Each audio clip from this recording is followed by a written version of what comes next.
কারণ ইন্নাস সামআ ওয়াল বাসারা ওয়াল ফুআদা কুল্লু যালিকা কুল্লু উলাইকা কানা আনহু মাসউলা। ইন্নাস সামআ, কান দিয়ে যেটা শুনেছো, চোখ দিয়ে যেটা দেখছো, অন্তর দিয়ে যেটা ভাবছো, এই সম্পর্কে তোমাদের সবাইকে জিজ্ঞাসা করা হবে। একজন বসে বসে গীবত করছে, সমালোচনা করছে, আর পাশ থেকে বলছে ঠিক বলেছিস, একদম ঠিক বলেছিস, তোর কথা ঠিক, হ্যাঁ ঠিক। কি বলি না বলি না? আপনি কিছুই জানেন না, হাঁড়ির খবর জানেন না, ডাল ডাল করতে শুরু করে দিয়েছে। কিছু মানুষ তো সমাজে আছে, মানুষের ভালো দেখতে পারে না, আছে না নাই?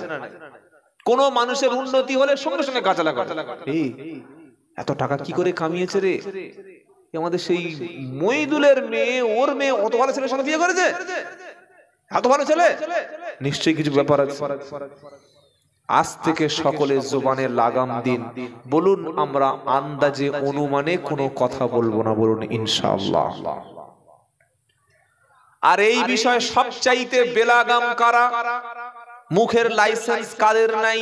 আমাদের মতো কিছু, সবাই না, আমি পাইকারি কথা বলি না, কিছু ধান্দাবাজ বক্তা, যাদের কাজ হচ্ছে সমাজে অশান্তি করে ধান্দা দিয়ে মানুষকে টাকা ইনকাম করা।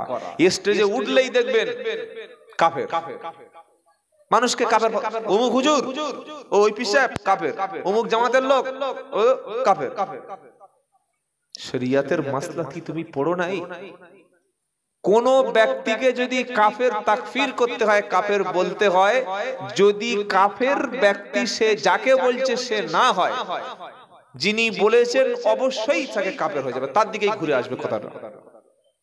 আমি যদি কাউকে কাফের বলি, প্রকৃত অর্থে তিনি যদি কাফের না হয়, ওটা ঘুরে আমার দিকে চলে আসবে।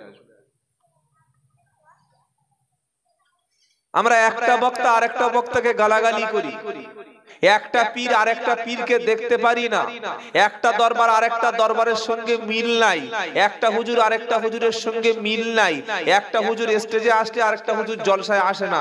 এরকম শুনেছেন না শোনেন নাই? আমরা কেন এখনো পর্যন্ত এক হতে পারলাম না? তাবলীগ, ফুরফুরা, কাদরিয়া, চিস্তিয়া, হানাফি, শাফি, হাম্বলি, মালিকি, দেওবন্দি, হাজার ফেরকা। আর কবি কাজী নজরুল ইসলাম কি বলেছেন? বিশ্ব যখন আগিয়ে চলে আমরা তখন পিছে, বিবি তালাকের ফতুয়া খুঁজি কুরআন হাদিস চষে।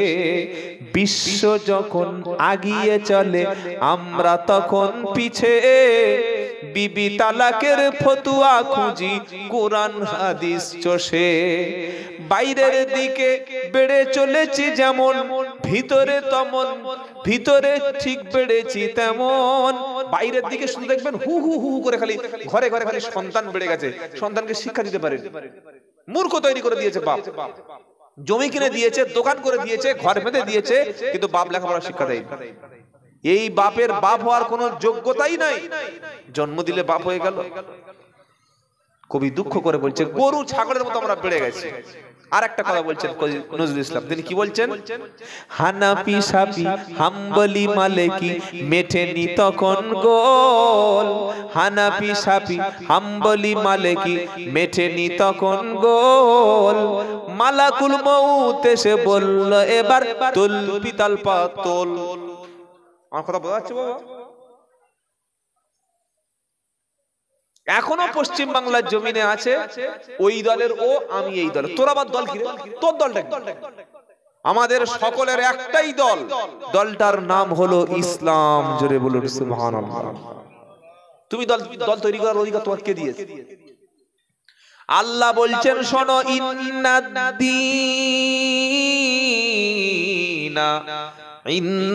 ইনদাল্লাহিল ইসলাম।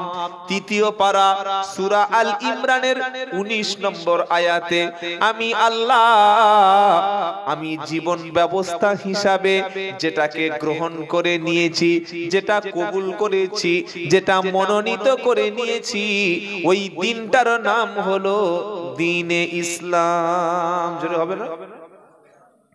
বলছে আমার দল, তোর দল মানে তোর বাবার দল? আল্লাহ তো দল আল্লাহই ঠিক করে দিয়েছে, দলের নাম হলো ইসলাম, আর যারা দলের অনুসারী তাদের নাম মুসলমান। জোরে বলুন সুবহানাল্লাহ। ইসলাম ছাড়া অন্য কোন পরিচয়, কোন দল, কোন মতবাদে কেউ যদি বিশ্বাস করে, অন্য কোন দলের উপর যদি কেউ চলে, অন্য কোন দলের উপরে যদি কেউ নিজেকে ধরে, অন্য কোন মন্ত্রতন্ত্র, আল্লাহ রসুল বাদ দিয়ে কোন যদি দলের নতুন সূচনা তৈরি করে, আর অন্য কোন জীবন ব্যবস্থার উপরে যদি আমল করে, তার আমল কবুল। বলে হুজুর কি বলছেন? মাইয়াবতাগি গায়রাল ইসলামি দীনান ফালাই ইকবালা মিনহু ওয়া হুয়া ফিল আখিরাতি মিনাল খাসিরিন। তৃতীয় পারা 20 পৃষ্ঠা 5 নম্বর লাইনের 86 নম্বর আয়াত, সূরার নাম আল ইমরান। আল্লাহ বলছেন ইসলাম ছাড়া অন্য কোন মন্ত্রতন্ত্র, ইসলাম ছাড়া অন্য কোন মতবাদ, ইসলাম ছাড়া অন্য কোন পদ্ধতিতে তুমি যদি চলো, তুমি যদি জীবন ব্যবস্থাটাকে সাজাও, তোমার খাওয়ার ক্ষেত্রে, ব্যবসার ক্ষেত্রে, চাকরির ক্ষেত্রে, বিয়ে করার সময়, সব কিছুর সময় ইসলাম মেনে তোমাকে চলতে হবে।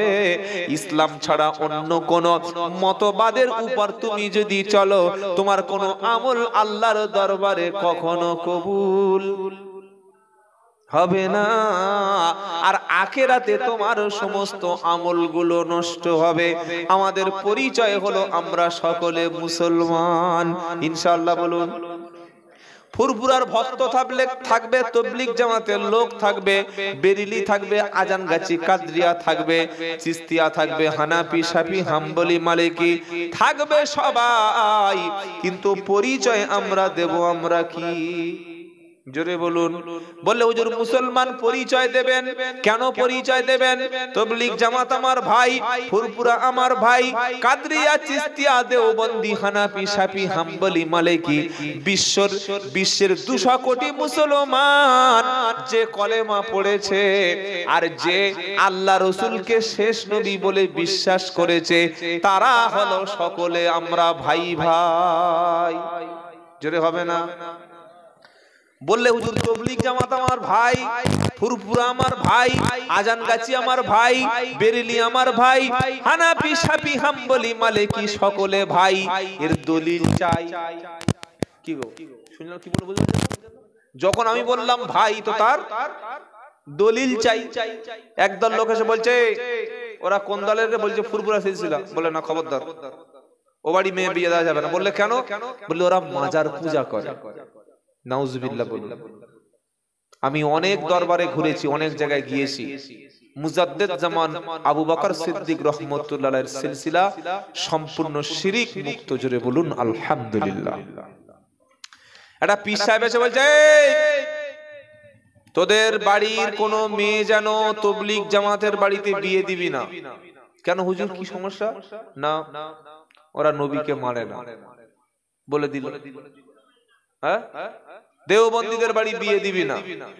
কেন? বলে ওরা রসুলের দুশমন। রসুলের দুশমন শুনলেই তো লোক রেগে যাবে, কি যাবে না? রসুলের দুশমন শুনলেই তো লোক, রসুলের দুশমন মেয়েদের শালাকে গুলি কর। কারা ফিতনা করছে? আমরা।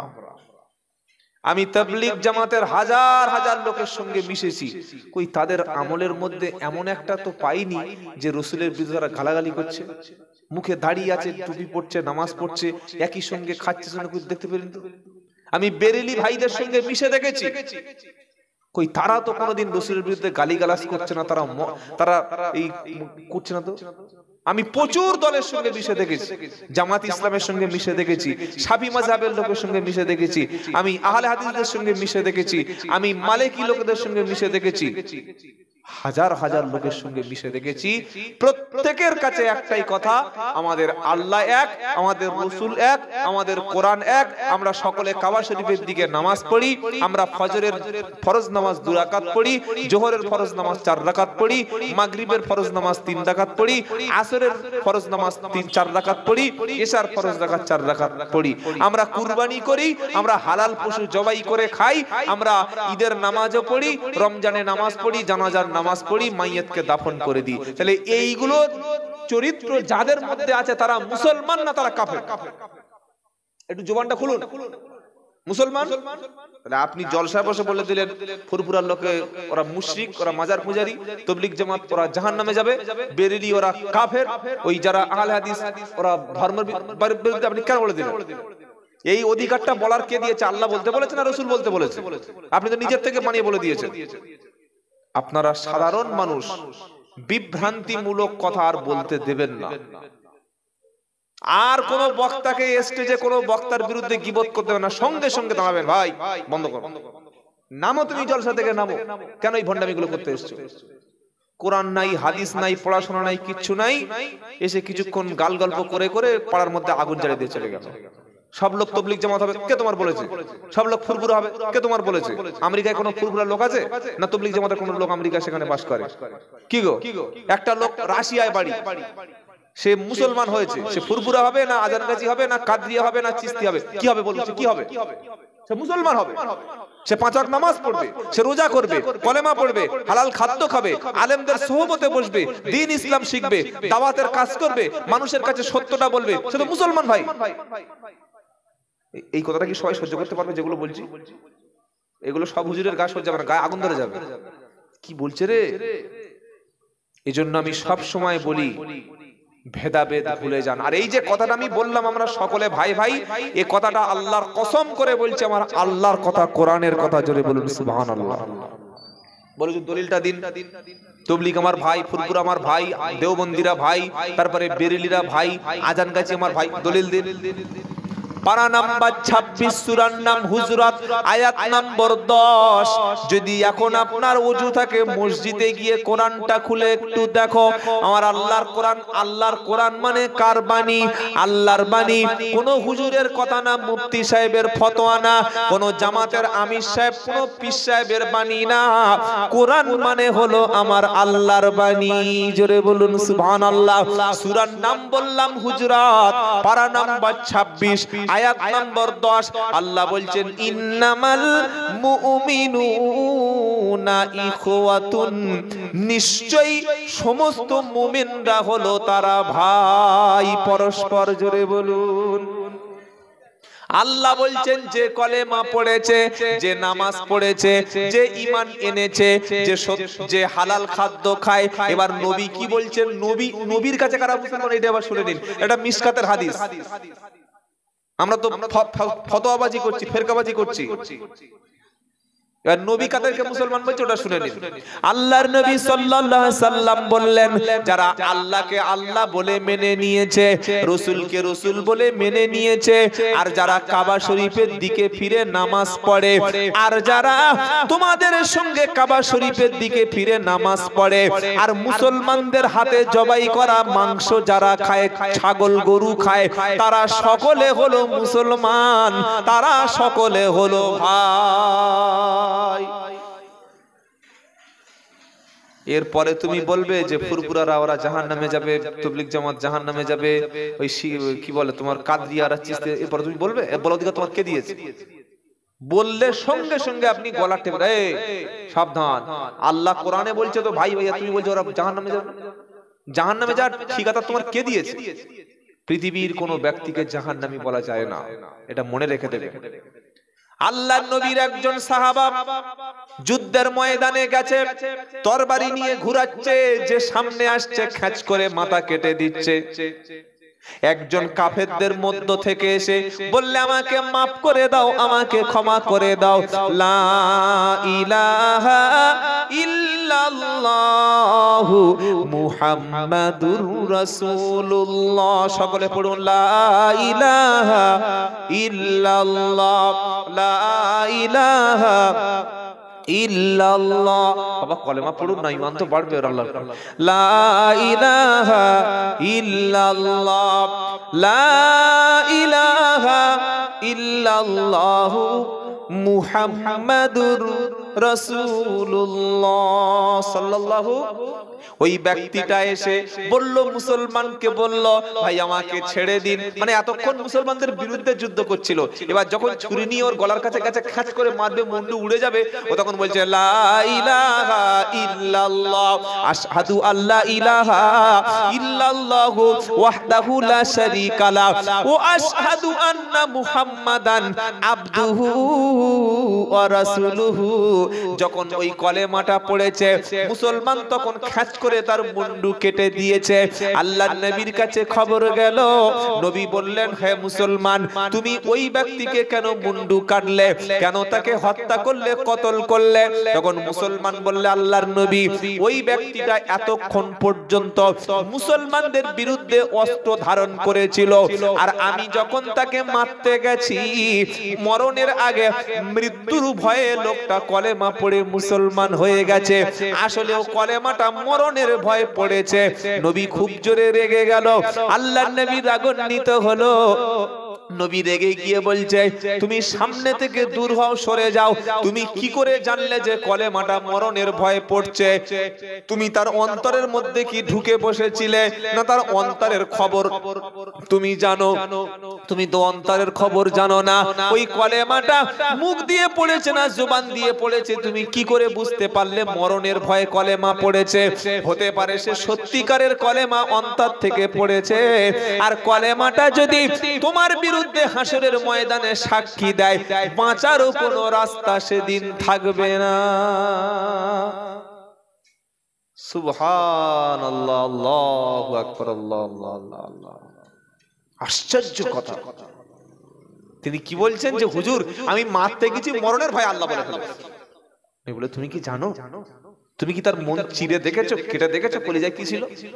সে যে কলেমাটা পড়েছিল, এরপরে তুমি হত্যা করলে, ওই কলেমা যদি কিয়ামতের দিন তোমার বিরুদ্ধে সাক্ষী দেয় যে আল্লাহ আমার এই ব্যক্তি আমার জবান থেকে কলেমা পড়েছে, তারপরে মেরেছে, তুমি যাবে কোথায়? বলো কোথায় তুমি যাবে? বলো।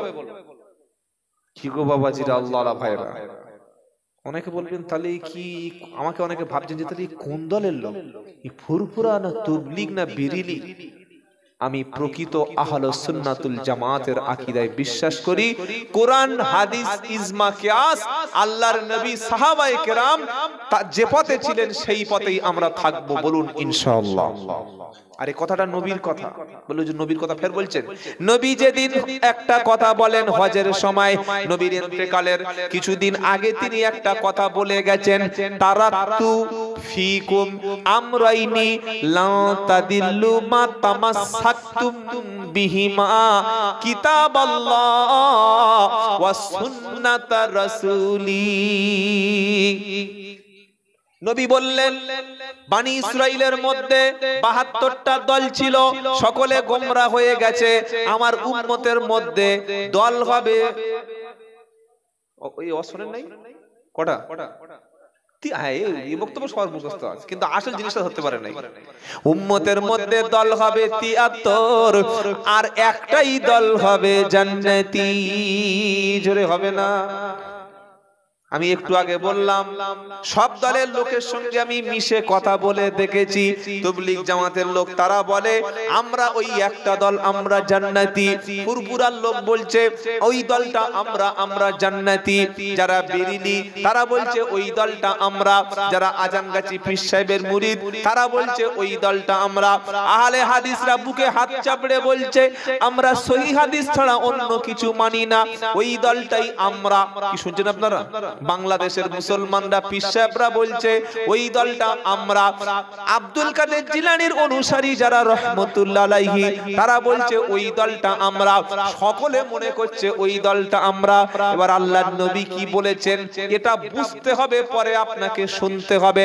নবী বললেন, তারাকতু ফিকুম আমরাইনি লা তাদিল্লু মা তামাসসাকতুম বিহিমা। তোমাদের কাছে দুটি জিনিস আমি ছেড়ে গেলাম, একটা হলো কিতাব আল্লাহ 30 পারা আল্লাহর কোরআন, আর একটা হলো সুন্নাত রাসূলি। আমি নবী আমার সুন্নাত, আমার আদর্শ, আমি নবী যে পথে আছি আর আমার সাহাবারা যে পথে আছে, আমি নবী দুটো জিনিস দিয়ে গেলাম, এই দুটোকে তোমরা ধরবে, আর দুটোকে ধরবে যারা তারাই হলো জান্নাতি।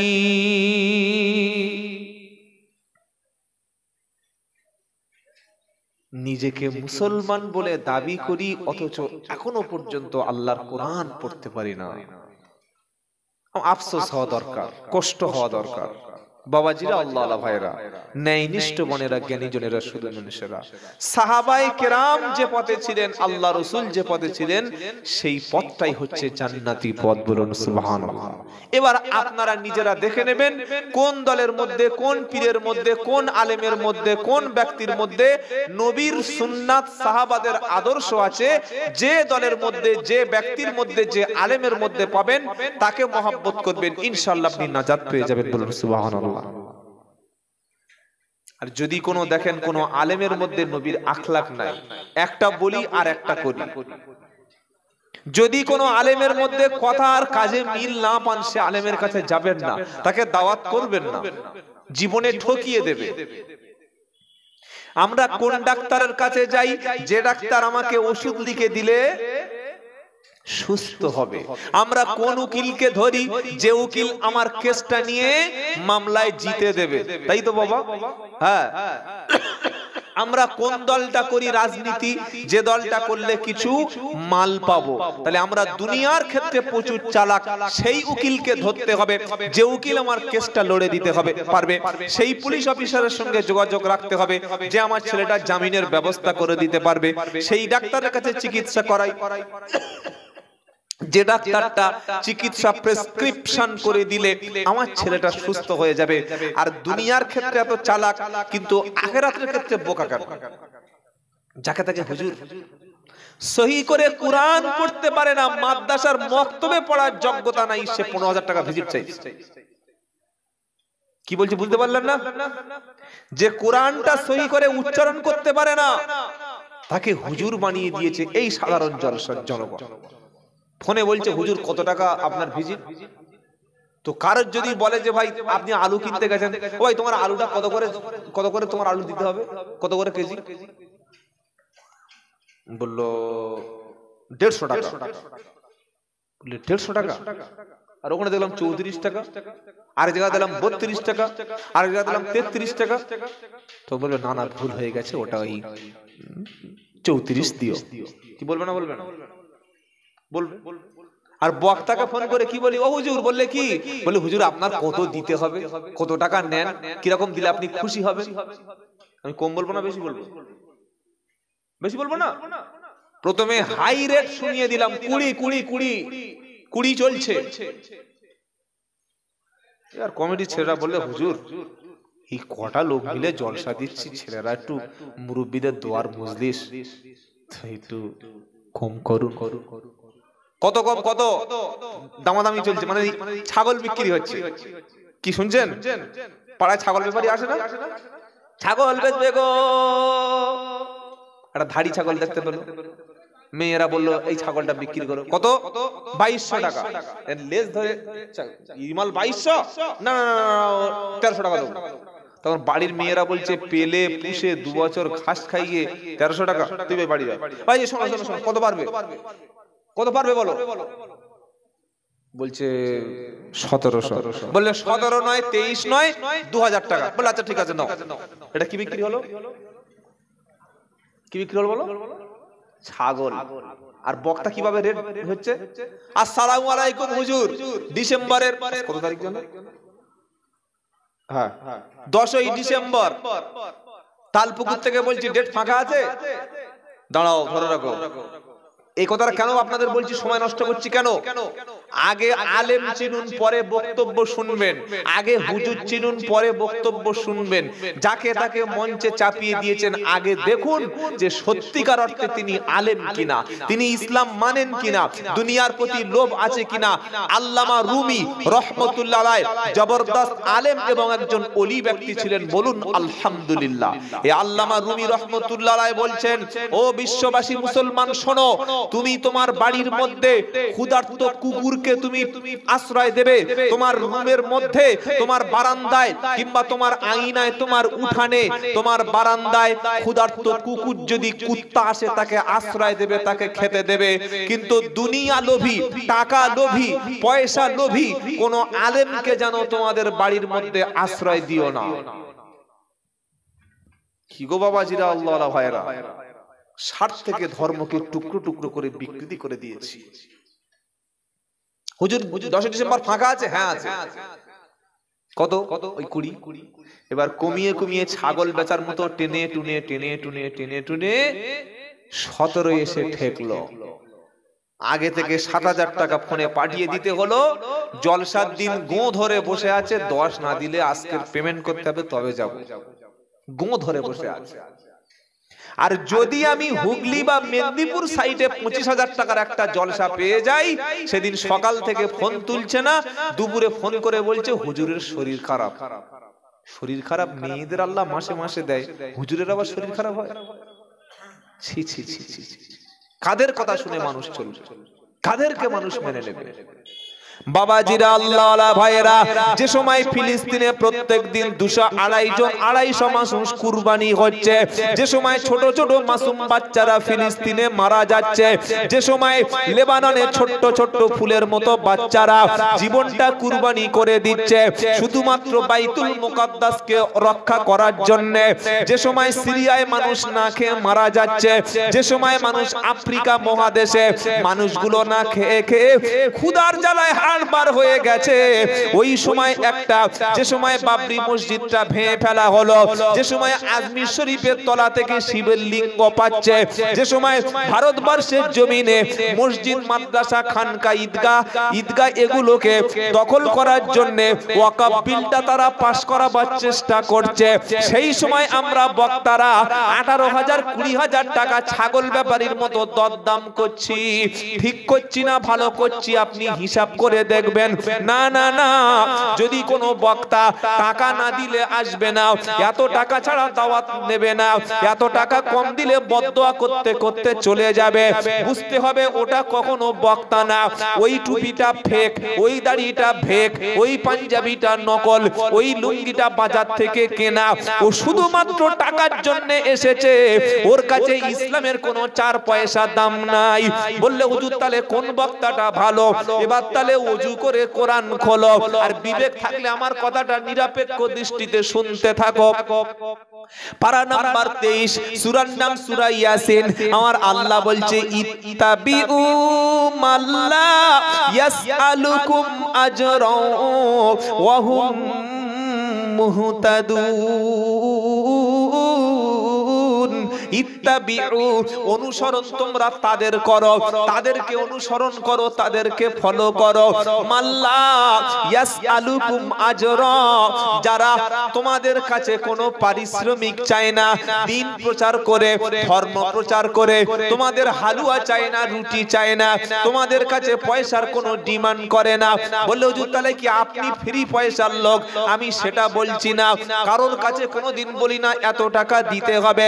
মানুষ খুশি করে যদি আমাকে দেয় আলহামদুলিল্লাহ, না দিলেও আলহামদুলিল্লাহ। আমি অন্তত কিয়ামতের দিন বলতে পারবো আল্লাহ 10ই ডিসেম্বর তালপুকুরের জমিনে কোরআন হাদিস থেকে কিছু কথা মানুষের সামনে পেশ করেছিলাম। আল্লাহ যে কোরআনটা পাঠিয়েছিলেন আমি যতটুকু পড়েছি বুঝেছি, সত্যটা মানুষের কাছে প্রচার করে দিয়েছি। আল্লাহ যদি বলে আব্দুল্লাহ জুবায়ের তোমাকে কিয়ামতের দিন ক্ষমা করে দিলাম, এটাই হলো সবচাইতে বড় পাওনা। জোরে হবে না সুবহানাল্লাহ? ব্যবসা করার ইচ্ছা করলে অনেক কিছু করে নেওয়া যায়। এবার আল্লাহ কি বলছেন শুনুন, দ্বিতীয় পারা সূরা বাকারার 214 নম্বর আয়াত। আম হাসিবিতুম তাদখুলুল জান্নাতা ওয়ালাম্মা ইয়াতিকুম মাসালুল লাযিনা খালাউ মিন ক্বাবলিকুম মাসাতুহুমুল বাসাউ ওয়াদ-দাররাউ ওয়াজুলজিলু হাত্তা ইয়াকুলার রাসূল ওয়াল্লাযীনা মাআহু মাতা নাসরুল্লাহ আলা ইন্না নাসরাল্লাহি করিব। আমার আল্লাহ বলছে মুসলমান তুমি কি ভেবেছো ঈমান এনেছো এই কথা বললেই জান্নাতে চলে যাবে, কলেমা পড়েছি কথা বললেই শুধু জান্নাতে চলে যাবে?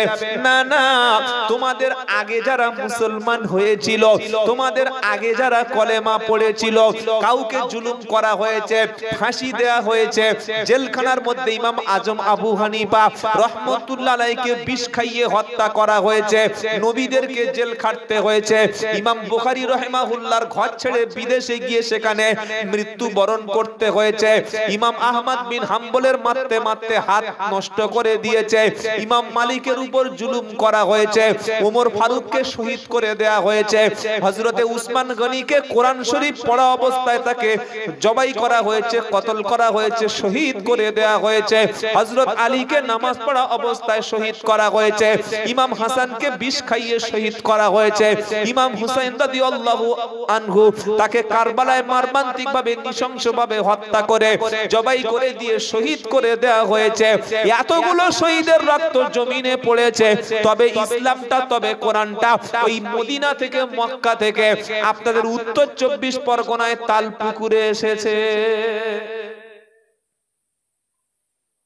খেয়ে ঘুমিয়ে ভুড়ি বেঁধে আর সকালবেলা উঠে গাড়ি নিয়ে বার হয়ে পড়েছে, জলসায় যাব, মাল কামাবো, ওরকম করলে ধর্ম কিছু থাকবে না, সব শেষ হয়ে যাবে। ফুরফুরার পীর মুজাদ্দেদ আবু বকর সিদ্দিক রহমতুল্লাহ আলাইহি, বাংলাদেশের বিখ্যাত বড় বড় পীরেরা সারা দিন রাত তারা মানুষের কাছে দিনের প্রচারের জন্য মাসের পর মাস বাড়ি ফিরতেন না। আল্লাহু আকবার। তাদের একটাই উদ্দেশ্য, মানুষ যেন সঠিক দিন বা সঠিক ইসলামটা শিখে নেয়। বলুন সুবহানাল্লাহ। মানুষ কি পয়সা দিত না? হ্যাঁ দিত, ভালোবেসে দিতেন তারা, ভালোবেসে, কারণ হাদিয়া দেওয়া সুন্নাত, নেওয়া সুন্নাত। হাদিয়া আর পারিশ্রমিক দুটো আলাদা। যখন বলবো যে বাবা আপনি যেটা খুশি করে দেবেন, আমি দাওয়াত দিতে এসেছি, কলেমার প্রচার করতে এসেছি, যেটা খুশি করে দেবেন আলহামদুলিল্লাহ, ওটাই আমি বলবো, আমার অসুবিধা নেই। আপনি বলবেন কি খুশি করে দেবেন, আপনি দিয়ে দেবেন, অসুবিধা নেই। আর যদি বলি এইটা আমার দিতে হবে, তাহলে ওটা হাদিয়া থাকে না, ওটা পারিশ্রমিক। এটা আপনাকে বুঝতে হবে। অনেকে বলবেন এটা টাকা নিলে আপনার ক্ষতিটা কি? আপনি বক্তাকে টাকা 1000 বার দিন, কিন্তু ইমাম সাহেবটার ব্যাপারে আপনার চোখটা তখন ছানি পড়ে যাচ্ছে কেন? ইমাম সাহেবের ক্ষেত্রে আপনারা এক চোখে দেখতে পান কেন? যে বৃদ্ধ মানুষটা শীতের সময় কেঁপে কেঁপে আজান দেয়, সে কি বক্তা চাইতে বেশি কষ্ট করে? আমি তো বক্তব্য করে ভালো খেয়ে গাড়িতে শুয়ে পড়বো, এসি চালিয়ে দিয়ে বাড়িতে গিয়ে উঠে পড়বো, কোনো খবর থাকবে না। কি গো? আর মুয়াজ্জিন সাহেবকে ঘড়ি দেখতে হবে, বৃদ্ধ মানুষ, অ্যালার্ম নাই, 3:30 থেকে জেগে আছে, 4:20 আজান দেবে, চুপচাপ 3টে থেকে ঘড়ি দেখছে। এই ঠান্ডার সময় 5 ওয়াক্ত আজান দাও, কেমন বড় ঠেলা আছে। তার দিচ্ছে কত? মুয়াজ্জিনের পয়সা দেয় না, বিনা পয়সায় মুয়াজ্জিন।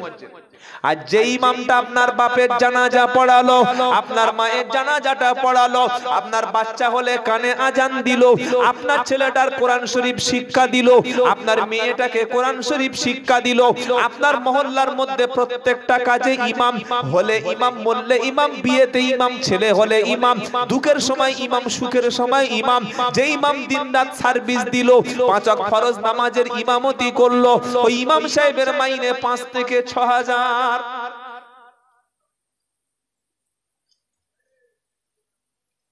বেইনসাফ, ভয়ঙ্কর বেইনসাফি হচ্ছে, জুলুম হচ্ছে ইমামের উপরে। এগুলো লক্ষ্য রাখবেন। বাচ্চাকে ইংলিশ অবশ্যই শিক্ষা দেবেন, মাসের শেষে 300, ম্যাথমেটিক্স শিক্ষা দিচ্ছেন, অঙ্কের মাস্টার 200, সায়েন্সের মাস্টার পাচ্ছে 300, জিওগ্রাফি ভূগোলের মাস্টার পাচ্ছে 400, ফিজিক্সের মাস্টার পাচ্ছে 700, আর আল্লাহর কালাম শেখাচ্ছে ইমাম সাহেব ফ্রি। তাই তো? বাড়ির মেয়েরা বলছে বাবা কোরআন শরীফ ধরার সময় হুজুরের ওই কিছু জিলাপি আর কিছু মিষ্টি আর দই খাইয়ে দিবার, একটা লুঙ্গি কিনে দিই। তো যে কোরআন শরীফ ফ্রিতে শিখেছি সেটার আমাদের কাছে কি দাম থাকবে? ফ্রিতে কোনো জিনিস শিখলে দাম থাকে? পুরো ফ্রি। সবচাইতে বেশি টাকা যার পিছনে খরচ করবেন সেটা আপনার ছেলের শিক্ষার পিছনে। বলুন ইনশাআল্লাহ। ছেলের ঘর বেঁধে দিলেন 18 লাখ টাকা, 14x16 রুম, বড় বড় উইন্ডো, জানালা, বড় বড় দরজা, স্লাইডিং দিয়ে, গ্রিল দিয়ে, পুট্টি করে, সুন্দর রং করে, তলায় টাইলস বিছিয়ে, ফল সিলিং করে, এসি দিয়ে, দামি ইংলিশ খাট দিয়ে বললে বাবা তোর ঘর বেঁধে দিলাম। তালপুকুর বাজারে 60 বছর খেটে দুটো ছেলের দুটো দোকান বেঁধে দিলেন। এটাই কিন্তু আপনার ছেলের জন্য সফলতা না। সফলতা কোনটা? ঘর নেই, বাড়ি নেই, ভাড়ার ঘরে থাকে, দুটো ছেলেকেই উচ্চ শিক্ষায় শিক্ষিত করতে পেরেছে। দুজনে 5 ওয়াক্ত নামাজ পড়ে, কোরআন পড়তে পারে, একটা ছেলে ডাক্তার আর একটা ছেলে বড় একজন অফিসার, সৎ এবং সততার সঙ্গে কাজ করে, নামাজ পড়ে, কোরআন পড়ে, তাহাজ্জুদ পড়ে, হালাল খাদ্য খায়, সুন্নাত অনুযায়ী চলে। আপনি সারা জীবন খেটে পরিশ্রম করে দুটো ছেলেকে যে উচ্চ শিক্ষায় লেখাপড়া শিখতে পেরেছেন। আর একটা মেয়ে হয়েছে, এই মেয়ের পিছনে 10 লাখ টাকা খরচ করে 6 লাখ টাকা জমি বিক্রি করে আর 5 বছরে 5 লাখ টাকা ইনকাম করে বড় একটা গাইনিকোলজিস্ট ডাক্তার বানাতে পেরেছেন। এবং সেই মেয়েটা পর্দার সঙ্গে চলে, 5 ওয়াক্ত নামাজ পড়ে, দিনের উপরে চলে। এটাই আপনার জীবনের সফলতা। বলুন সুবহানাল্লাহ। এই কথাগুলো আমাদের জলসায় আলোচনা খুব কম হয় বাবা। দেখবেন জলসা হয়ে গেলে, আমি জানি না এখানে সানাতলার ব্যাপার আছে কিনা, বাবারা সামনে বছর জলসায় কে 1 বস্তা আলু দেবে, কে 2 বস্তা চাল দেবে, কে 10 কেজি গোশত দেবে, কে আদা দেবে, রসুন দেবে, তেল দেবে, পেঁয়াজ দেবে, তেজপাতা দেবে। ছাবলামি হচ্ছে নাকি? হ্যাঁ, তেজপাতা দেবে জলসায়, তেজপাতা। সেদিনেই একটা জলসায় একজন বলছে, হুজুর আমি যত তেজপাতা আগে দেবো। আমি ক টাকার তেজপাতা লাগবে? এই খ্যাপা কথা।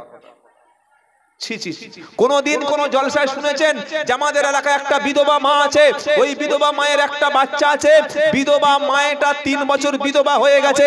এই বিধবা মাকে আমরা জলসা কমিটি, মসজিদ কমিটি একটা ঘর বেঁধে দিতে চাই। বিধবা মা যাতে ভিক্ষা না করে, তার বাচ্চা যাতে মানুষ হয়, তার জন্য একটা সেলাইয়ের মেশিন কিনে ছোট একটা ব্যবসা করে দিতে চাই। জলসায় কে কে টাকা দেবে? হাত তোলো। শুনেছেন? হ্যাঁ বা না? মুখটা একটু খুলুন। এটা বলবো না, অথচ আল্লাহর নবী সাল্লাল্লাহু আলাইহি ওয়াসাল্লাম সর্বপ্রথম বিধবা মহিলাদেরকে বিধবার আইন, বিধবার নিয়ম, বিধবার সম্মান তো মুহাম্মদ সাল্লাল্লাহু আলাইহি ওয়াসাল্লাম দিয়েছেন। যদি কাউকে প্রশ্ন করা হয় বিধবা বিবাহ আইন কে পাস করে, শিক্ষিত ইতিহাসের ছেলে বলবে ঈশ্বরচন্দ্র বিদ্যাসাগর 1856 খ্রিস্টাব্দে কি করলেন?